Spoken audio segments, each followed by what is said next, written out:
मैं एक इंसिडेंट बताना चाहती हूं कि सेनेट की एक कायमा कमेटी बराए कम्युनिकेशन का इजलास हो रहा था और मैंने इस हाउस में आज से कई माह पहले सवाल जमा कराए थे जो मेरा राइट है, मेरा इस्तेकाक है।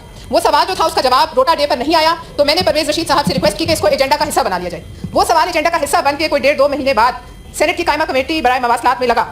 एक वजीर साहब जिनको मेरी जात में बहुत दिलचस्पी रखते हैं, मुझे उनकी जात में कोई दिलचस्पी नहीं लेकिन उनको मेरी जात में दिलचस्पी है, जिसका इजहार उन्होंने पाकिस्तान के तमाम मीडिया के सामने उस सेनेट की कायमा कमेटी के इजलास में किया। और मेरे सवाल पूछने पर जो हर सेनेटर का हक है, उन्होंने जो गंदी जबान इस्तेमाल की पूरे पाकिस्तान ने देखी। जनाब चेयरमैन साहब, ये जो गठजोड़ मीडिया मालिकान, ये गठजोड़ प्रॉपर्टी डीलरों का, फिर काबीना का, जब ये सब इकट्ठे होते हैं तो ये बदमस्त हाथी बनते हैं, इब्राहा के बदमस्त हाथी, और ये सबको रोकते हैं। जनाब चेयरमैन, मेरी जात में उन्होंने कहा कि ये फ्लोर आपके पास है, बात करें।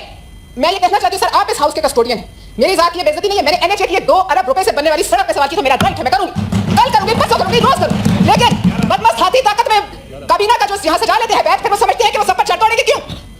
सर मैं आपसे सवाल करती हूँ, आप हमारे कस्टोडियन हैं, हमारी इज्जतें आपके हाथ है। ये मेरी जात का सवाल नहीं है, ये इस कुर्सी का सवाल है जिसमें मैं बैठी हूँ। क्या इज्जत है एक सेनेटर की अगर वो सवाल नहीं कर सकता? एक कायमा कमेटी जो एक्सटेंशन है इस हाउस की, उसमें एक आदमी एक औरत को औरत समझते हुए इसकी जात पर बात करता है। तो मैं ये बताना चाहती हूँ कि मेरी जात से मुंसलिक जो लोग हैं, जिस दिन वो बोले तो ये सब खुल जाएगा कि तुम कहाँ इंटरव्यू देते रहे हो, किस किसकी पीठ में तुम खंजर खोपते रहे। इससे पहले कौन सी ऐसी पार्टी है जिसकी पीठ में उसने खंजर नहीं खोपा? सर ये जो है औरत को औरत समझकर, उसकी एक कमजोरी समझकर, आदि समझकर आप उसकी जात पे इतने बड़े मर्द हो कि तुम्हारी ये मत आती है कि तुम उसकी जात पे आ जाते हो।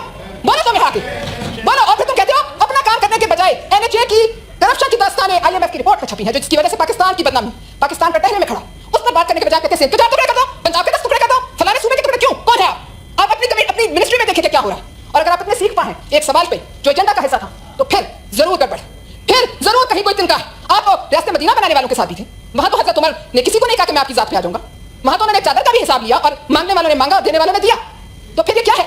मैं यहां से इस फ्लोर से वजीर आजम साहब से कहूंगी, ये आपके भी नहीं, जिस तरह किसी के नहीं रहे इससे पहले, आप अपने मिनिस्टर्स को ये बात समझाएं। यहाँ बहुत मिनिस्टर्स बैठे हैं जो हर बात का जवाब देते हैं, मैं ये नहीं कहूंगी। मोहसिन नकवी साहब हमसे मुझसे लेकर मैंने 100 सख्त सवालों पे डाली, किसी दिन आपने ऐसा रिएक्शन देखा किसी मिनिस्टर का? सर ये पार्लियामानी रिवायत में पहली दफा घटिया हरकत हुई। सर मैं आपसे रिक्वेस्ट करती हूँ कि मैं तो औरत होने की आड़ में नहीं छुपती, लेकिन कोई मर्द इतना गिर जाए कि मतदान की दिखाने के लिए औरत को औरत समझकर उस पर अटैक करे, तो फिर सर मैं यहाँ आपसे रूलिंग मानती हूँ, हम क्या डर जाए? सवाल न करें। हम किस बात की तनख्वाह लेते हैं? हम यहाँ सेनेटर्स हैं, किसी हाउसिंग सोसाइटी के मुलाजिम नहीं है। उन्हें जो भी मेरी जात से जो इंटरेस्ट है, उनको मेरी जात में दिलचस्पी है, आए पूछें और फिर तैयार रहे, आगे से जवाब के लिए भी तैयार है। सर मैं आपको एक रिक्वेस्ट करती हूँ कि आप सर इस पर रूलिंग दीजिए, इस पर रूलिंग दीजिए कि कोई इब्राहा का बदमस्त हाथी, इस हाउस में बैठे हर शख्स की एक बराबर इज्जत है। इस मेंबर ऑफ पार्लियामेंट चाहे वो मिनिस्टर बन जाए तो वो खुदा नहीं बनता। सर हम इस हाउस के मुलाजिम हैं, हम हुकूमत पाकिस्तान से तनख्वाह लेते हैं, हम यहाँ बैठते हैं इसलिए कि हम यहाँ काम करें जिसके लिए हमें भेजा गया, हमें किसी भी स्टेट के हाउसिंग सोसाइटी के मुलाजिम नहीं है। और सर इस पर मैं आपसे दरखास्त करती हूँ, मैंने एक अमेंडमेंट आपको दी हुई थी सर, सॉरी एक प्रिविलेज मोशन आपको दी है सर, उसको प्लीज एडमिट कीजिए ताकि रिवाइट टूटे और ये जो गर्दन में सरिये हैं ये सरिये टूटे।